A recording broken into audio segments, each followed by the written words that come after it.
आज हम सब एलॉन मस्क को दुनिया की दो सबसे रेवोल्यूशनरी कंपनीज स्पेसएक्स और टेस्ला का लीडर समझते हैं, मगर इन दोनों कंपनीज के बनने से पहले एलॉन मस्क एक्चुअली बहुत मेहनत कर रहे थे पेपाल को बनाने के लिए। और एक पॉइंट पे एलॉन मस्क एक्चुअली सीईओ और मेजॉरिटी शेयर होल्डर थे पेपाल के, मगर बजाय इसके, जैसा कि आप लोगों ने टाइटल में भी पढ़ लिया होगा, एलॉन मस्क को पेपाल से फायर कर दिया गया था सीईओ की तरह। तो आखिर क्या हुआ था उस समय? स्टार्टिंग ऑफ चलिए देख लेते हैं किस तरह से एलॉन मस्क इन्वॉल्व हुए पेपाल में। एलॉन ने पहला स्टेप रखा ऑनलाइन बैंकिंग सिस्टम में दिसंबर 1999 में उनकी कंपनी X.com से। X.com सिंपली एक ऑनलाइन बैंक था जिसने सारे फंक्शन किए थे रेगुलर बैंक के, जैसे कि लोन देना, सेविंग्स अकाउंट देना और साथ साथ इन्वेस्टमेंट्स को मैनेज करना। एलॉन ने जॉन स्टोरी को हायर किया जो कि पहले एक इन्वेस्टमेंट बैंकर थे, फिर वो एग्जीक्यूटिव वाइस प्रेसिडेंट बन गए, और बिल हैरिस को सीईओ और प्रेसिडेंट बनाया उन्होंने, और एलॉन मस्क को चेयरमैन बन गए X.com के। और एग्जीक्यूटिव टीम तो आ गई थी। एलॉन मस्क ने उसके बाद X.com को फाउंड किया $25 मिलियन डॉलर उठाकर खुद से, बिल हैरिस से और साथ साथ popular venture capital firm Sequoia capital से। और आगे बढ़ के ये जान लेते हैं कैसे उन्होंने X.com कंपनी बनाई। उन्होंने $20 देने लग गए इंडिविजुअल को जिन्होंने अकाउंट ओपन किया उनके साथ। इसी के साथ ही उन्होंने $10 का इंसेंटिव दिया, जो कि कोई भी नया यूज़र अगर X.com पे किसी को रेफर करता था तो ये जेनरस इंसेंटिव ने प्रूव किया कि X.com काफ़ी सक्सेसफुल होगी। इसके वजह से उन्होंने 1 लाख यूज़र्स भी पार कर लिए थे सिर्फ 2 महीने लॉन्चिंग के बाद ही। और इस पॉइंट पे सबसे बड़ी ऑनलाइन बैंकिंग कंपनी थी ई-ट्रेड टेलीबैंक, जिसके पास 1,30,000 कस्टमर्स थे। तो वो टॉप पे तो काफ़ी जल्दी आ गए थे, मगर कस्टमर्स लाना और डिपॉजिट लाना आधी लड़ाई थी। एज अ बैंक आपको कस्टमर्स और डिपॉजिट को रखना होता था अपने पास, जिसके वजह से प्रॉफिटेबल लेंडिंग सर्विस चला सको। और अनफॉर्चुनेटली X.com के लिए उनमें कई सारी चिंताजनक सिक्योरिटी कंसर्न्स आ गई थी। इंटरनेट अभी भी अपने अर्ली स्टेजेस में था और ऑनलाइन सिक्योरिटी ना के बराबर थी। तो X.com ने खुद ने एडमिट किया था कि वो कंसर्निंगली आसान है ट्रांसफ़र करना पैसे को X.com में दूसरे लोगों के ट्रेडिशनल बैंक अकाउंट से। बजाय अर्ली चैलेंजेस के X.com जो है स्लोली ग्रो कर पाए ट्रस्ट को अपने कस्टमर्स बेस के बीच।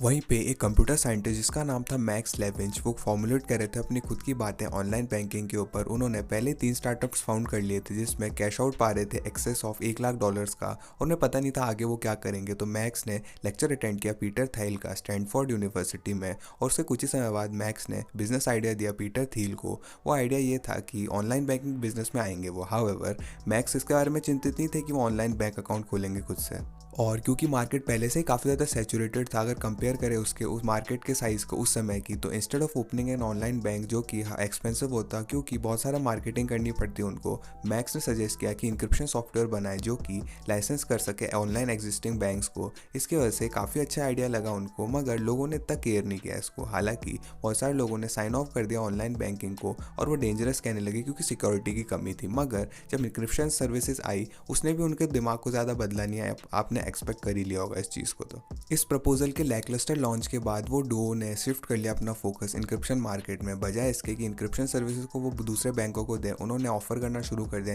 इंक्रिप्शन सर्विसेज को कस्टमर्स को डायरेक्टली। मगर ये कोई भी ऑनलाइन बैंक नहीं था उनके कॉम्पिटिटर्स की तरह, रेदर उन्होंने फोकस किया ऐसी सर्विस बनाने के लिए जो कि इंक्रिप्टेड IOUs दे सके, जो कि एक दूसरे ईमेल्स के साथ भेजे जा सके छोटी सी फी के बदले। और ये नाम जो था नए बिजनेस का वो था कन्फिनिटी। इसका कोई कॉम्बिनेशन से बना है 2 शब्दों की जो कि है कॉन्फिडेंस और इन्फिनिटी। एनीवेज, और जैसे ही eBay ने ट्रैक्शन पकड़ना शुरू किया, कन्फिनिटी ने भी पकड़ा क्योंकि सबसे ज़्यादा पॉपुलर ऑप्शन थे जो कि सेलर्स और बायर्स के द्वारा यूज़ किए जाते थे वो eBay पे। एज अ रिजल्ट कन्फिनिटी जो है काफ़ी अच्छा कर रहा था स्टार्टअप की तरह। हाउएवर पीटर थाइल कंसर्न थे कि कंपटीशन के लिए, क्योंकि जो सर्विस वो ऑफर कर रहे थे वो इतनी मुश्किल नहीं थी रिप ऑफ करके सस्ती प्राइस में देने को कंसिडर करते हुए से। पीटर थाइल बिलीव करते थे कि वो उनका की जो होगा कन्वर्ट करने का इनिशियल बूम को लॉन्ग टर्म सस्टेनेबल सक्सेस का, वो ये है कि डोमिनेंस करे मार्केट में और पब्लिक चले जाए। और इसी चीज़ के साथ ही कन्फिनिटी जल्दी से ही X.com के साथ मर्ज हो गया। उन्होंने बहुत बड़ी कंपनी बनाई जिसे हम आज पेपाल के नाम से जानते हैं। ओरिजिनली बिल हैरिस जो है वो CEO बने पेपाल के, एलॉन मस्क चेयरमैन बने और पीटर थाइल पोजीशन ली उन्होंने CFO की। हालांकि ये मर्जर ने नई कंपनी को स्ट्रॉन्ग पोजीशन दे दी थी ऑनलाइन बैंकिंग मार्केट में, मगर जो दोनों कंपनीज थी वो इतना ज़्यादा अच्छे से चली नहीं क्योंकि दोनों का अलग अलग अपना कंपनी कल्चर था। X.com का एक बहुत ही अपटाइट कॉर्पोरेट कल्चर था, वहीं पे कन्फिनिटी लेड बैक था काफ़ी ज़्यादा, और ये डिफरेंटिंग अप्रोच था। इसकी वजह से काफ़ी दिक्कतें होने लगी पुराने लीडर्स में दोनों कंपनीज में, बिल हैरिस और पीटर थाइल में। एक दिन इन आर्गूमेंट्स की वजह से बहुत ज़्यादा गर्म हो गए आर्गूमेंट्स और पीटर थाइल ने क्विट कर दिया। एलॉन मस्क जो कि बहुत ज़्यादा वैल्यू करते थे पीटर थाइल को एग्जीक्यूटिव मेंबर होने की कंपनी के, उन्होंने एक इमरजेंसी बोर्ड मीटिंग बुलाई। वहाँ पे उन्होंने बेसिकली एक कॉम्प्रोमाइज़ पे लाया सबको। बिल हैरिस को कंपनी से निकाल दिया गया था और एलॉन मस्क जो है वो CEO बन गए, चेयरमैन के बदले, और पीटर थिल जो है वो एलोन मस्क को रिप्लेस कर लिया चेयरमैन से, और जो मोस्टली रिजॉल्व था इसने इंटरनल मैनेजमेंट को कर दिया और दोनों लड़ाइयों को दोनों कंपनीज के बीच में ख़त्म कर दिया। मगर जो फ्यूचर था कंपनी का वो अभी भी एक हॉट टॉपिक बना हुआ था। और उस समय पेपाल एक डोमिनेंट प्लेयर था, मगर इसका मतलब ये नहीं है कि वो प्रॉफिटेबल थे, और सच्चाई तो ये थी कि वो मिलियंस अपॉन मिलियंस डॉलर खत्म कर रहे थे क्योंकि उनके सुपर जनरस इंसेंटिव्स थे। दस लॉजिकली पीटर थाइल ने डिमांड किया था कि एलोन मस्क जो है वो सेवियर कैश फ्लो इश्यूज को कंपनी को उसको खत्म करे, मगर किसी कारण की वजह से एलोन मस्क बाकी ट्रिवियल मैटर्स और साथ साथ बैड आइडियाज को खत्म करने में लगे हुए थे। सबसे पहले तो एलोन मस्क रीब्रांड करना चाहते थे पेपाल को x.com से वापस से, और पता नहीं क्यों करना चाहते थे, मगर क्लियरली बहुत खराब आइडिया था। और सरफेस लेवल से देखा जाए तो एक अच्छा आइडिया नहीं था फोकस करने का रीब्रांडिंग में जब आप माउंट्स ऑफ कैश को बर्न कर रहे हो। मगर ज़्यादा ज़रूरी बात यह है कि जो नाम है x.com वो ऑब्जेक्टिवली प्रूवन था कि बहुत ख़राब नाम है पब्लिक पोलिंग में, क्योंकि जो आम इंसान है उसने ना कि वो पैसे भेजना ना लेना या फिर पैसे ऐसी कंपनी में रखना जो कि ऐसा लगे कि अडल्ट इंडस्ट्री में जुड़ी हुई हो। तो मुझे लगता है कि हम सब एग्री करेंगे कि सबसे अच्छे आइडियाज़ तो नहीं थे, और इसी के साथ ही एलोन मस्क पेपाल को लाइनक्स से चलने के बजाय माइक्रोसॉफ्ट सिस्टम्स में लेके जाना चाहते थे, क्योंकि माइक्रोसॉफ्ट जो है वो हालांकि लॉन्ग टर्म में अच्छा होता, मगर जो कंपनी के बोर्ड था उन्हें लगा कि सुपर डिस्ट्रैक्टेड है ये, और जब एलोन मस्क को फोकस करना चाहिए फाइनेंसिस पे वो ये क्या कर रहे हैं। और ये जो कंसर्न्स थे कि एलोन बहुत ज़्यादा डिस्ट्रैक्टेड है वो फट गए जब एलोन मस्क ने छोटा सा वेकेशन लिया। इसमें ये मतलब नहीं था कि उन्होंने वेकेशन लिया इसकी वजह से वो गुस्सा थे, मगर उन्हें पता था कि वो बहुत मेहनत काम करते हैं और बहुत छोटी वेकेशन लिया तो कोई दिक्कत की बात नहीं है। मगर जो असली प्रॉब्लम थी उन्हें ऐसा लगा कि एलोन मस्क जो है डिस्ट्रैक्ट हो चुके हैं फाइनेंशियल को फिक्स करने में पेपाल के, और एलोन मस्क ने जैसे वेकेशन ली उन्हें परफेक्ट अपॉर्चुनिटी मिल गई उन्हें निकाल देने की। जब एलोन वेकेशन पे थे जो एग्जीक्यूटिव टीम थी जो कि मैक्स लेवचिन चलाते थे उनकी थोड़ी लड़ाई हो गई कंपनी के बोर्ड से। उन्होंने डिमांड किया कि एलोन मस्क को निकाल देना चाहिए वरना वो लोग क्विट कर देंगे, और जब एलोन मस्क जो है वहाँ पे नहीं थे तो आराम से उन्होंने कॉम्प्रोमाइज़ किया और बोर्ड ने एलोन मस्क को निकाल दिया पेपाल से सीईओ की तरह और पीटर थिल को सीईओ बना दिया। ऑफ कोर्स एलोन मस्क को बिल्कुल भी खुशी नहीं हुई इस डिसीजन की वजह से, और उन्हें बहुत गुस्सा आया कि पीटर थाइल ने किस तरह से एग्री कर दिया कि एलोन को फायर कर दे, जबकि एलोन ने ही पीटर को वापस टीम में लेके आए थे पहले।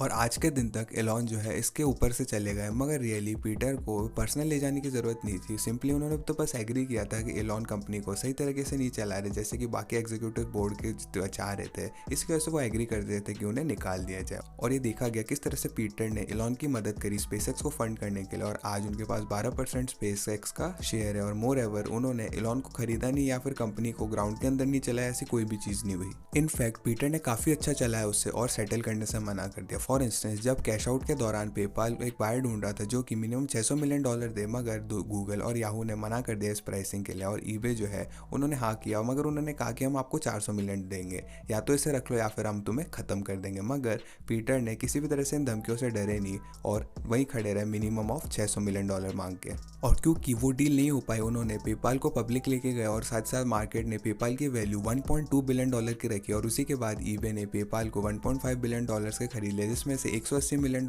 एलोन मस्क को मिला, और आज पेपाल की वर्थ $200 बिलियन से ज़्यादा है। तो पीटर जो है वो काफ़ी अच्छी डील लेके आया सबके लिए। जो पेपाल की टीम थी वो रिलैक्स हुई क्योंकि बैंक्रप्सी के कंसर्न्स थे वो खत्म हो गए, और काफ़ी अच्छा पे आउट मिला जिसकी कंपनी जो है उसकी वर्थ थी उस समय। मीनवाइल ईबे जो है काफ़ी ज़्यादा ग्रो कर चुका अगले कुछ सालों में उसकी वजह से। और दिन के आखिर में हालांकि एलोन मस्क ने की रोल प्ले किया पेपाल के अर्ली डेवलपमेंट में। उनकी लीडरशिप जब सीईओ की थी वो ज़्यादा लॉन्ग टर्म फोकस थी, जब बजाय कि बाकी कंपनी को सिर्फ चाहती थी कि वो प्रॉफिटेबल हो जाए और एट द वेरी लीस्ट कम पैसे बर्बाद करे। तो अनफॉर्चुनेटली वो तो फायर कर दिए गए थे, मगर एक अच्छी चीज़ है कि वो अच्छी चीज़ हुई उनके साथ, और एलोन को $180 मिलियन का कैश आउट मिला जो कि वो आगे जाकर इन्वेस्ट कर चुके हैं कंपनीज में जिनके लॉन्ग टर्म विजन थे जैसे कि खुद में ही उनमें। क्या आपको लगता है एलोन मस्क को फायर करना एक गलती थी? कमेंट करके ज़रूर बताना। साथ साथ अगर आपको वीडियो अच्छी लगी और आपको लगा हो कि इस वीडियो ने आपको अच्छे से समझाया तो लाइक ज़रूर करना, साथ साथ चैनल को सब्सक्राइब करना बाकी क्वेश्चंस लॉजिकली आंसर देखने के लिए। मैं था चिरंजीव, मैं मिलता हूँ आपसे अगली वीडियो में।